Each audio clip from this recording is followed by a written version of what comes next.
Mom, would you like some more roast beef? This was Mother's Day several decades ago. I was still home in Singapore at that time, and I went to church with my parents in my home parish that Sunday. After Mass, we drove to the nursing home where my grandmother was living. We called her Mama. We picked her up and put her in the car. She was in the mid-90s at that point. Physically, she was very strong, but dementia had been part of her life for several years now. And we were experiencing that long, painful goodbye that happens when a loved one begins to lose memories and names. Sometimes Mama recognized us, at least recognized our faces. Other times, she just smiled. But always, no matter what, she always said, "Thank you." So we drove her home to my parents' house, and then we sat down to share lunch on Mother's Day. And we discovered that the dementia, while it was robbing her of her memories, the dementia had not taken away her appetite. She was eating like a horse, and she cleaned her plate. And I said, "Mom, would you like some more roast beef?" She said, "Yes, I think another slice will be nice." And then she said, "And some more mashed potatoes and extra gravy." So I fixed her plate in the kitchen and came back in and put it down in front of her. The conversation continued. Then my grandmother put down her knife and fork. She dabbed the corner of her mouth with a napkin, and she looked at us.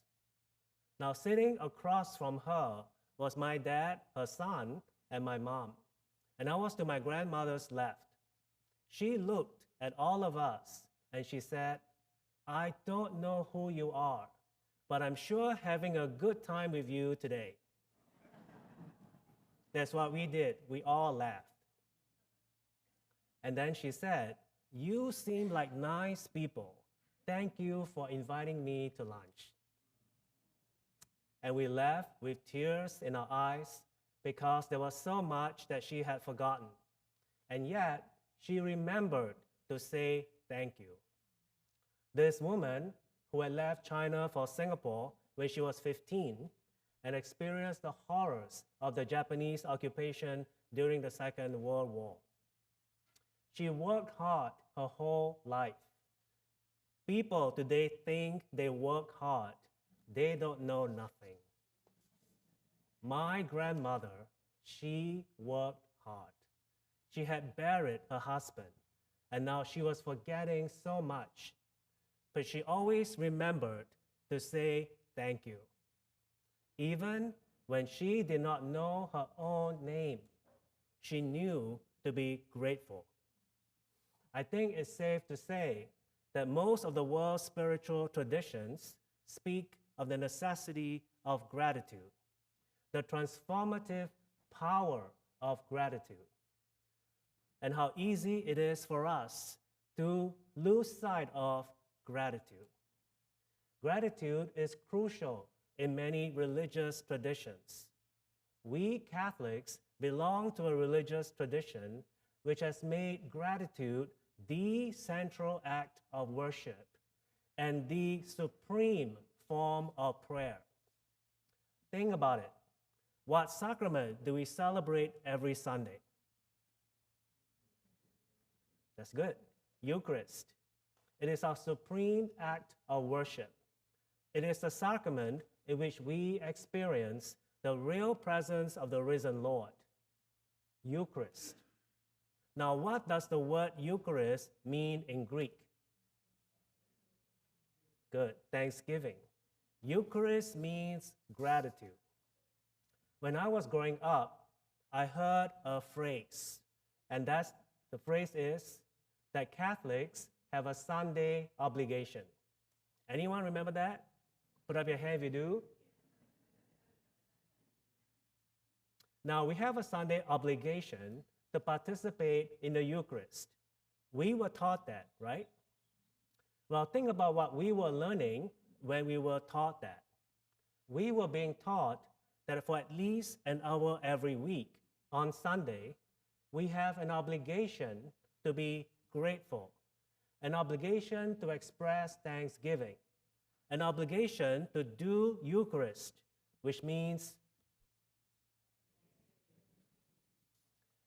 or as my mother would have said to me, you have an obligation and an opportunity to spend at least 1 hour each week in which you, me, stop your whining.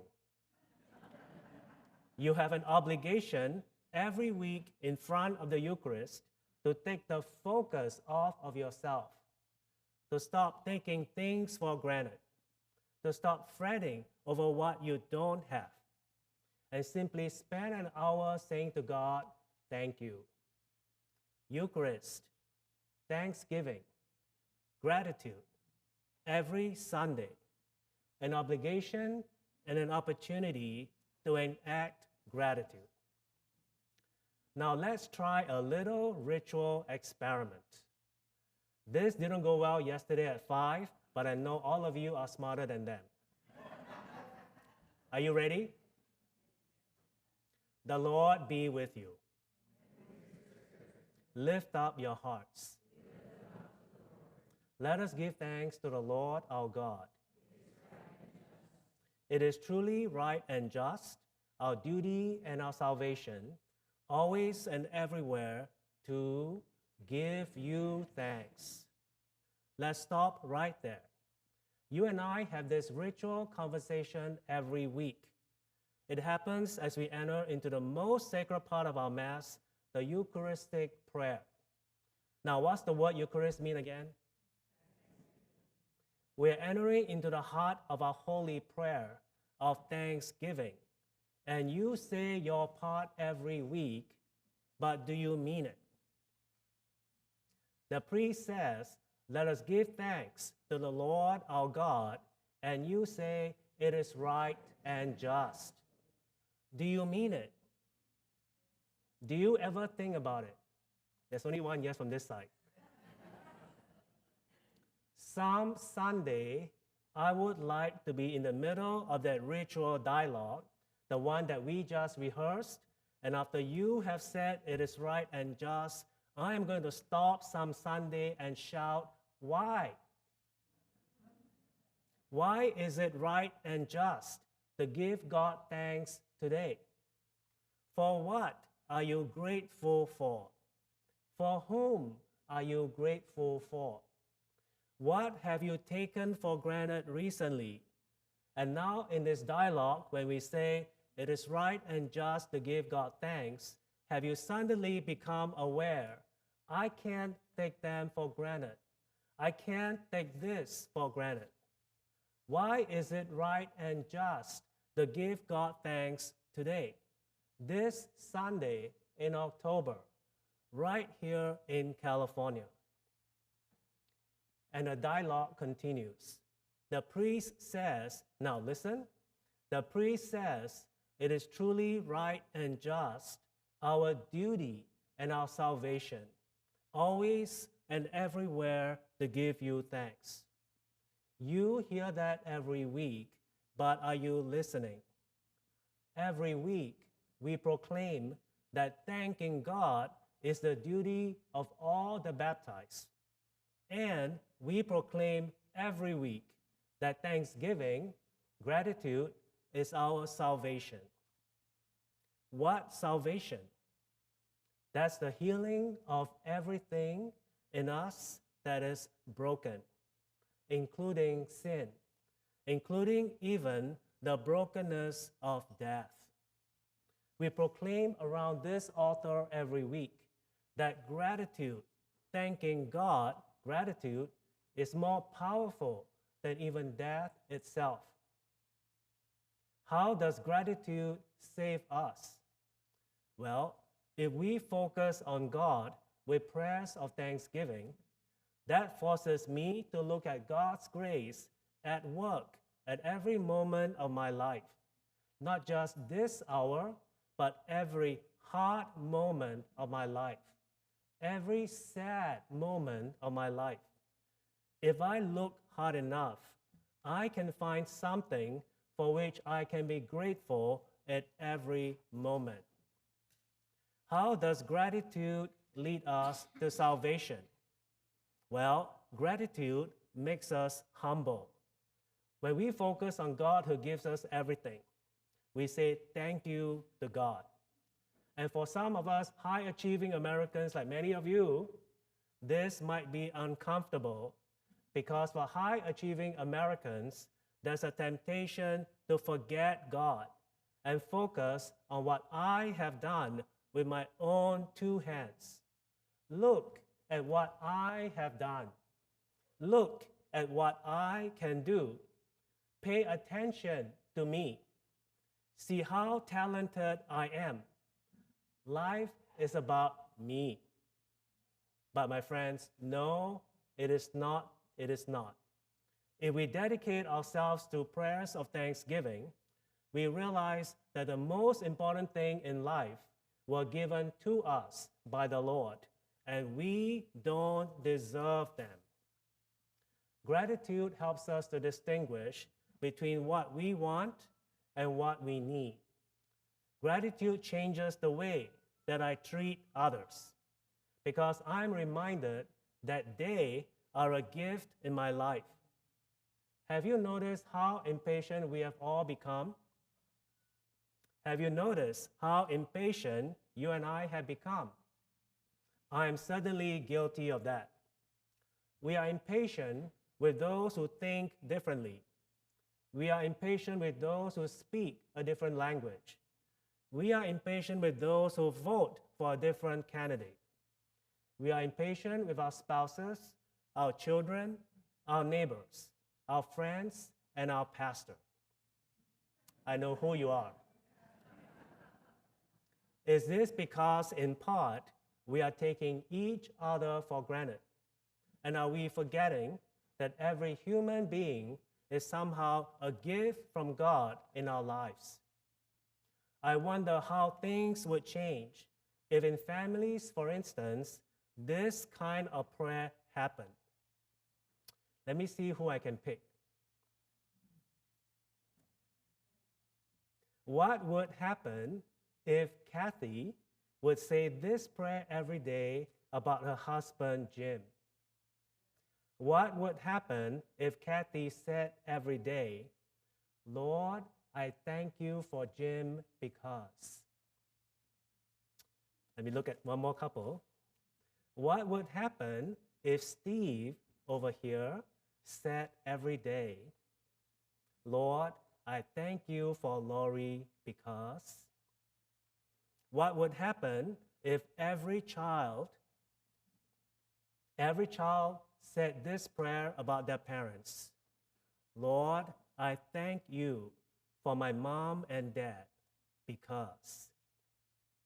What would happen if we said that about our neighbors who has really made us mad? Lord, I thank you for that neighbor because. Lord, I thank you for that difficult person because. If we recognize that God is in each person and that God has placed people in our lives, would we not treat them with reverence? Gratitude makes us more just. Gratitude makes us more compassionate. How would we change? How would the world change if people of faith, that's all of us, pray the following kind of prayers every day? Lord, I thank you for every unborn child because. Lord, I thank you for every immigrant and every refugee because. Lord, I thank you for every elderly person because. Lord, I thank you for this beautiful planet that you have made because. Lord, I thank you for every person that comes into the door of this church looking for help because. Lord, I thank you for my neighbors. Thank you for the people, even for the people I call my enemies. And here is why. In today's gospel, 10 people with a skin disease are healed, but only one, a Samaritan comes back and says to Jesus, "Thank you." Only one. The other 9, they may have felt gratitude, but only one does something about his gratitude.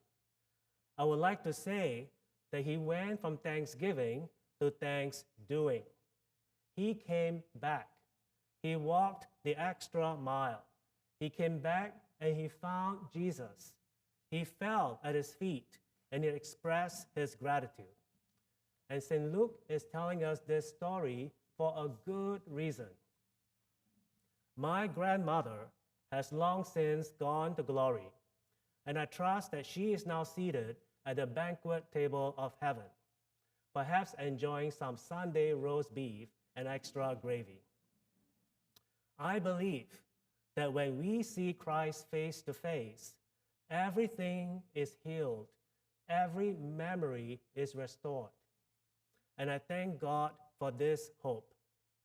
And this gratitude helps to shape the way I try to live on a daily basis. Because when I see God face to face, when I have to walk through the doorway of death and finally see God face to face, I don't want the first words out of my mouth to be, "God, I'm really sorry." I want to live my life right now so that when I finally see God face to face, the first words out of my mouth are, "Thank you."